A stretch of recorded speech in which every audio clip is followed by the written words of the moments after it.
You hear that? It's the piano. But I'm guessing you knew that already. Most of us have seen, heard, and maybe even played some piano before. I mean, they're everywhere, right? At the airport, at your grandma's house, in schools, malls, and even some parks. To me, they seem really important to music, especially classical music. But I don't actually know why those 88 keys are so important. And the more I thought about it, for an instrument I see almost every day, I don't actually know that much about the piano at all. So, I decided to ask some questions. I'm Erin O'Malley, and you're listening to Classically Training.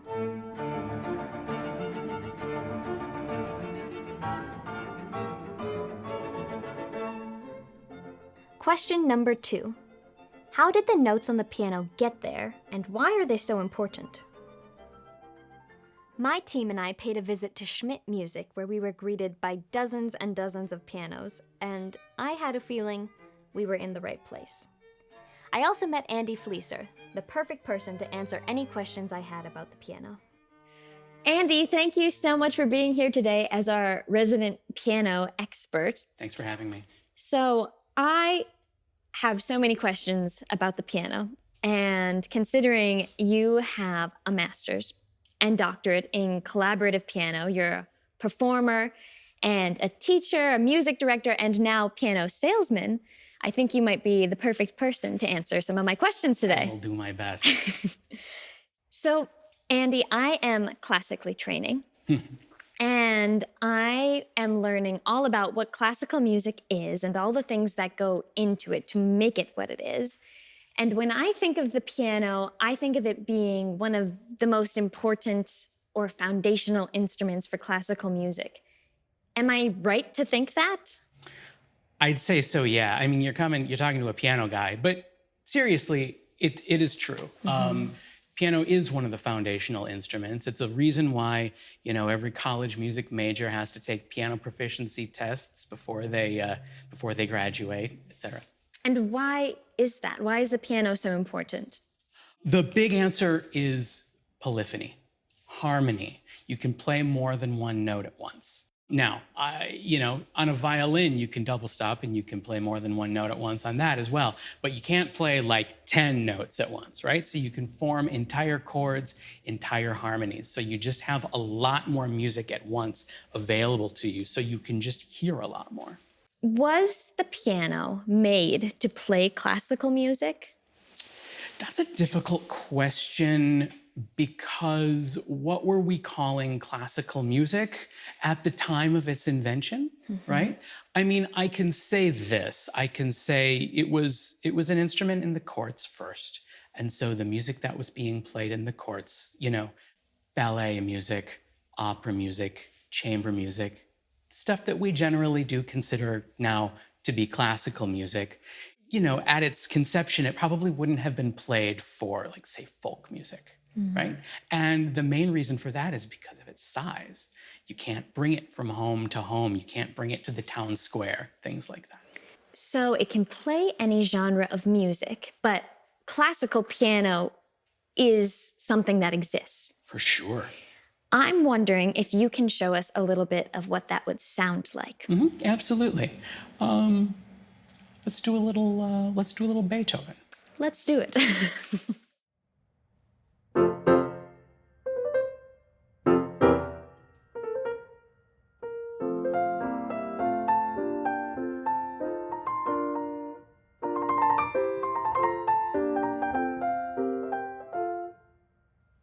So that was kind of what I expected classical piano to sound like. And just to really test the limits of the piano, we say it can play any genre. I'm wondering if you can play us something entirely different now. Oh, sure. So this is just a little snippet of what was considered pop music about 100 years ago.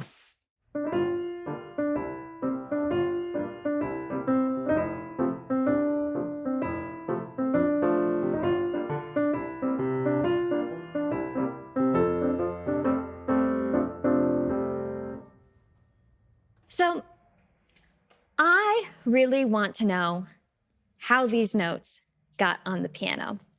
So let's break this down a little bit. there are 88 keys on a piano, correct? Yep. All right. And each key plays a different note. I want to know how those 88 notes were chosen. Is that even something someone out there chose, or is this just inherent to how a piano is built? So if we think about what we're calling notes, tones, etc., there's really only 12. Here they are. 1, 2, 3, 4, 5, 6, 7, 8, 9, 10, 11, 12. But then they repeat. You'll see in the geography of the piano, this is C, right?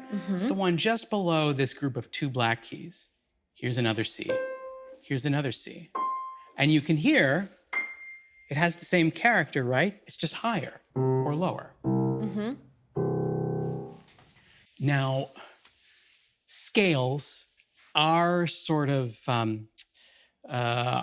palette of notes have been around for centuries and centuries and centuries, BC, that sort of thing. We sort of settled on the 12 notes, in Western music, at least, early sort of second millennium Christian era, right?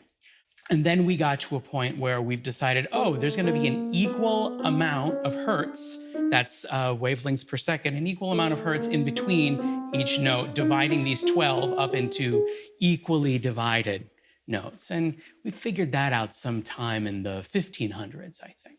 The notes came first. The piano came second. So the person who made the first piano knew what sound he wanted the piano to make. He was trying to replicate notes that already existed. Right. And these notes are the same in every instrument. That's the thing. If I play an A, I can play that same A on a violin. It's going to have a different character. It's going to have a different tone color, but it's going to be the same frequency. Are there pianos out there that play different notes? That's a great question. I mean, if you tune it differently, absolutely. And that's a thing that people do. Pianos will be tuned in different manners so that the frequency is just a little different in between.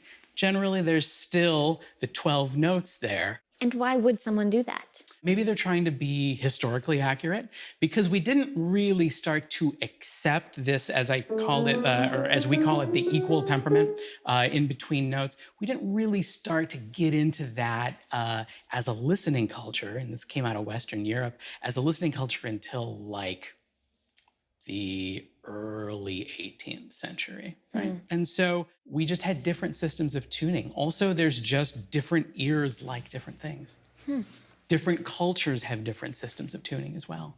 So the piano, as most of us know it, it doesn't capture every note in musical existence. There are infinite notes in musical existence. There are. I would say yes. There are notes we can't hear.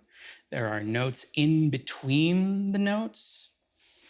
And so somebody chose these 12 notes as the ones we're really going to work with, at least in Western music, for classical music. Across cultures, it was we just sort of converged toward these 12 tones. So you and I talked about how we can play different genres on the piano. Now, I've also heard that the piano can voice just about any instrument out there. Is that true? We can try our hardest. So I'm wondering if you could maybe demonstrate that for us. Show us how we can play, I don't know, a cello part on the piano or a bassoon part on a piano. Sure, absolutely. So the first thing to talk about is, why would we want to do that? Yeah, why would we? One, say you're putting on an opera and you need to rehearse that opera every day. Are you going to call in a symphony orchestra every day to rehearse that opera with you? Well, that's really impractical. There's space considerations, there's time, and most importantly, there's money. That's always been a consideration with professional musicians. And so instead of all of those instruments playing all of that stuff one time, why don't we just go into a rehearsal room and have a piano play all of the instruments? So what we have is something called a reduction. You're not going to hear every single note, and you're certainly not going to hear every single tone color that comes from an orchestra. But what you are going to hear is the main idea. Now, am I going to sound exactly like a clarinet? No. Am I going to sound exactly like a string section? Absolutely not. But I'm going to do my best to try. But what you do get to hear is the full gamut of what the piece is trying to sound like, right? So if I pull out this aria from Carmen by Georges Bizet, one of the most famous operas ever, right? This aria starts with a clarinet line, some strings underneath.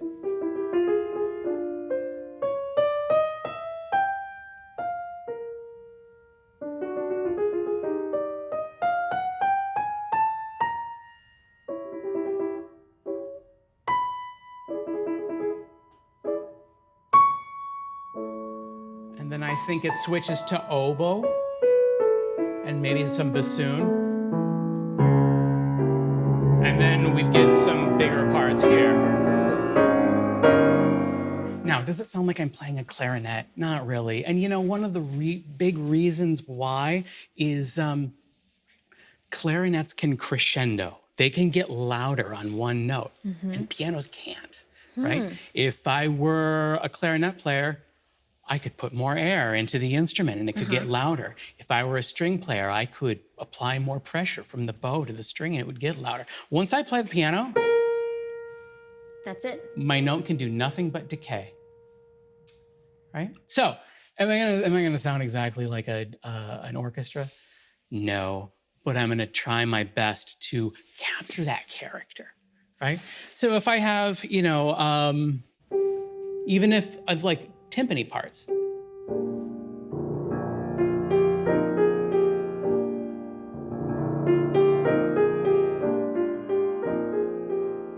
And then this fiendishly difficult cello line.